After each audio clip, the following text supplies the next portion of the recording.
Алла субхана тағала сондай қылып бір не қылып жаратқанда ерлі зайыптар бір қызық. Енді қарап отырсаң бар ғой, бір өзі бір төбе ғой ол деген бар ғой. Мен бір целый жамағат жеңіл деймін да, бәрі тыңдап отырады мені.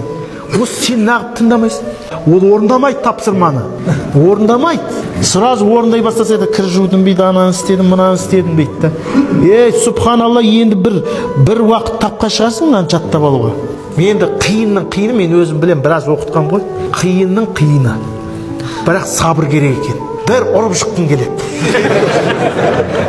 Жоқ, енді түсінбейді да ол.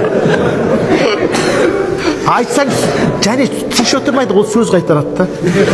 Енді сіздегі не уағыз айтқан кезде үндемей отыра бересіздер ғой. Сондықтан иншалла ол, бірақ сонысымен қызық өзі, отбасылық жағдай сонымен қызық өзі. Бәрі де Қазақтан айтқан ғой, ыдыс аяқ салдырамай тұрмайды. Сол ыдыс аяқтың сылдырап тұрғандығы да сол өмірдің бір қызығы сол. Түсінсіздер ме?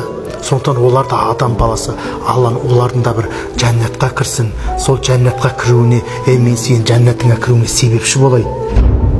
Мен себепші болайын. Мен мына сенің жәннатқа, тозаққа кіруіне себепші болып қалмайыншы деп айтып отырыңыздар да жаңа. Сенің жәннатың мына менің разылығым.